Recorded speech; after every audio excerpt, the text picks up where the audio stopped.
తెలంగాణలో నైరుతి రుతుపవనాల రాక ఆలస్యం కావటం, తీవ్రమైన వర్షాభావ పరిస్థితుల కారణంగా తెలంగాణలో ఈ ఖరీఫ్ సీజన్లో వరి నాట్లు వేసే ప్రక్రియ గణనీయంగా నెమ్మదించిందని వ్యవసాయ శాఖ ఓ నివేదికలో తెలిపింది.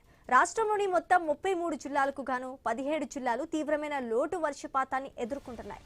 సాగుపై వర్షాభావ ప్రభావం, ప్రస్తుత వాతావరణ పరిస్థితులు తెలంగాణ వ్యవసాయ రంగాన్ని, ముఖ్యంగా వరి సాగును తీవ్రంగా దెబ్బతీశాయి.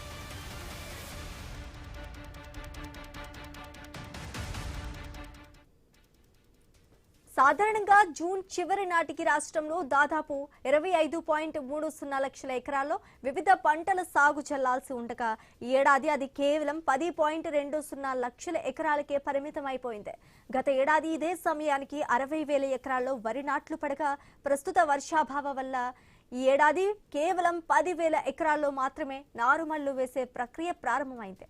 రాష్ట్రంలోని ఎస్ఆర్ఎస్సి, ఎల్ఎండి వంటి ప్రధాన జలాశయాలు, రిజర్వాయర్లు డెడ్ స్టోరేజీకి చేరుకోవడంతో సాగునీటి లభ్యత కరువైంది.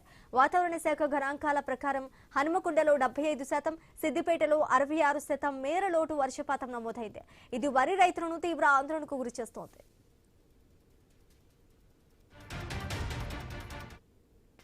వర్షాలు లేకపోవటం, భూగర్భ జలాలు అంటుగట్టుతుండటంతో ఎక్కువ నీరు అవసరమయ్యే వరి సాగును తగ్గించాలని వ్యవసాయ అధికారులు సూచిస్తున్నారు.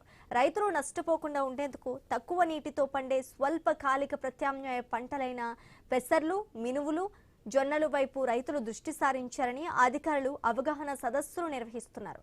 సిద్దిపేట, హనుమకొండ జిల్లాల్లో భారీగా వర్షపాతం లోటు నమోదవగా ఆదిలాబాద్, మంచిర్యాల, నిజామాబాద్, నిర్మల్, మేడ్చల్, మెదక్, వరంగల్, మహబూబాబాద్, జనగాం, జోగులాంబ, గద్వాల్, యాదాద్రి, కామారెడ్డి, కరీంనగర్, రాజన్న సిరిసిల్ల, జగిత్యాల జిల్లాలలో ఒక మోస్తరు లోటు వర్షపాతం నమోదైనట్టు వాతావరణ శాఖ తెలిపింది.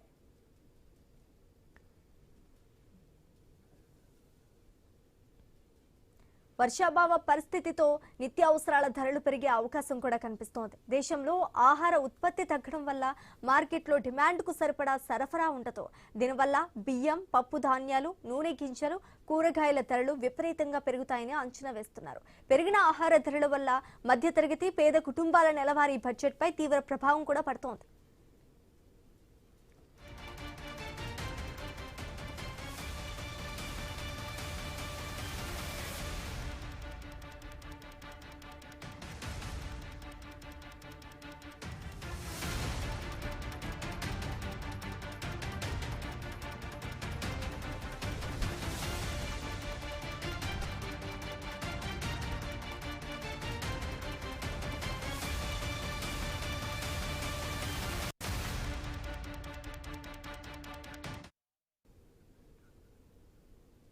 తెలంగాణలో నైరుతి రుతుపవనాల రాక ఆలస్యం కావటం, తీవ్రమైన వర్షాభావ పరిస్థితుల కారణంగా తెలంగాణలో ఈ ఖరీఫ్ సీజన్లో వరి నాట్లు వేసే ప్రక్రియ గణనీయంగా దెబ్బతిందని వ్యవసాయ శాఖ ఓ నివేదికలో తెలిపింది.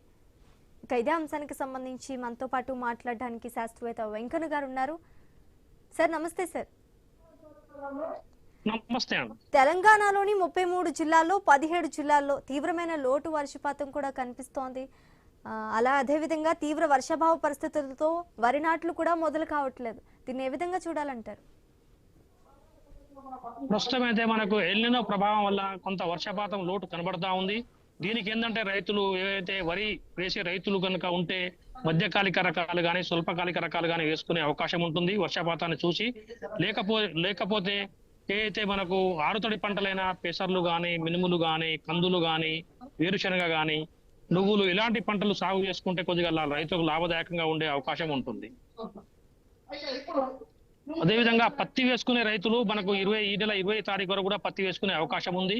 ఎక్కడైతే వేసుకున్నారో వాటిని కాపాడుకోవడానికి నీళ్లు కొంచెం వాటికి చూసుకొని కొద్దిగా వారికి లైఫ్ సేవింగ్ ఇరిగేషన్ అంటే పంటను కాపాడుకునే విధంగా కొంత ఇరిగేషన్ ఇస్తే కొంత మంచి పంట వచ్చే అవకాశం ఉంటుంది.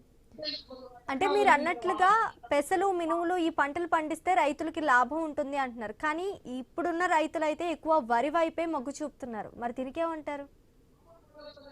రైతులు ఎవరైతే వరి వైపు మొగ్గు చూపుతున్నారో వారి యొక్క నీటి వసతిని బట్టి నారు పోసుకునే అవకాశం ఉంటుంది. అదేవిధంగా ఈ వచ్చే అంటే జూలైలో కానీ మనకు మంచి వర్షాలు వస్తే కనుక ఆ నీళ్లని అదేవిధంగా వాటి చెరువులు కుంటలో నీళ్లు వస్తే కనుక మనకు స్వల్పకాలిక రకాలైన కొన్ని రకాలు ఉన్నాయి. మనకు 1638 కానీ RNR 15048 తెలంగాణ సోనా అనే రకం కానీ, అదేవిధంగా దొడ్డు గింజలకైతే MTU 1010 కానీ, అదేవిధంగా మనకు WGL 915 కానీ, WGL 962 కానీ, ఇలాంటి రకాలు మన సన్న రకాలు కానీ కొన్ని దొడ్డు రకాలు కానీ మనకు కొంతవరకు దిగుబడి వచ్చే అవకాశం ఉంటుంది. కాబట్టి రైతులు ఇంకా మనకు వరి నారు వేసుకోవడానికి అవకాశం ఉంది.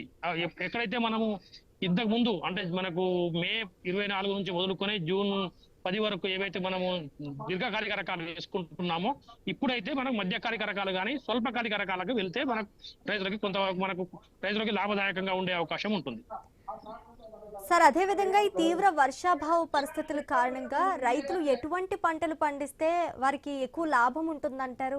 ఎటువంటి పంటలు పండించకుండా ఉంటే వాళ్ళు నష్టపోకుండా ఉంటారంటారు? మీరు ఒక అగ్రికల్చర్ ఆఫీసర్గా రైతులకు ఎటువంటి సూచనలు ఇవ్వగలుగుతారు? ఎక్కడైతే వారి యొక్క బావులలో ఉన్న నీళ్లు కానీ బోర్లలో ఉన్న నీటి వసతిని బట్టి, అదేవిధంగా వర్షం పడుతుంది అని కొద్దిగా ఆశాభావంతో ఉండి కనుక వేస్తే వరికి వెళ్తే స్వల్పకాలిక రకాలకు వరికి వెళ్ళడం మంచిది. లేకపోతే వేరుశనగ కానీ, పెసర్లు కానీ, మినుములు కానీ, కందులు కానీ, ఇదైతే మనకు ఆరుతడి పంటలు ఇలాంటి వేసుకుంటే రైతులకు కొంత ఆదాయం వచ్చే లాభదాయకంగా వచ్చే అవకాశం ఉంటుంది. ఆ విధంగానే పత్తి వేసుకున్న రైతులు కూడా జూలై 20 వరకు కూడా విత్తనం వేసుకోవచ్చు. ఆ తర్వాత పత్తిని కూడా మనకు నవంబర్ డిసెంబర్ లో తీసివేసేసి వేరే ఆరుతడి పంటలకు ఎక్కడైతే నీటి వసతి ఉందో అక్కడ ఆరుతడి పంటలైన అదేవిధంగా నువ్వులు కానీ, పొద్దుతిరుగుడు కానీ, మక్కలు కానీ ఈ విధంగా వేసుకుంటే రైతులకు కొంతవరకు లాభం వచ్చే అవకాశం ఉంటుంది. కానీ ఇప్పుడున్న పరిస్థితుల్లో ఎక్కువ రైతులు ఎటువంటి పంటల వైపు ఎక్కువ మొగ్గు చూపుతున్నారంటారు? బోరు బావుల కింద ఉన్న రైతులు వరి వేసుకునే అవకాశం ఉంటుంది. అలాంటి రైతులకు మనం సూచించేది ఏంటంటే స్వల్పకాలిక రకాలు, మధ్యకాలిక రకాలకు వెళ్ళడం మంచిది. అదేవిధంగా ఇప్పుడు ఎవరైతే పత్తి వైపుగా మొగ్గు చూపే అవకాశం ఉంటుంది, అలాంటప్పుడు పత్తి వేసుకునే రైతులు ఈ నెల 20 అంటే జూలై నెల 20 వరకు కూడా పత్తి విత్తుకోవచ్చు.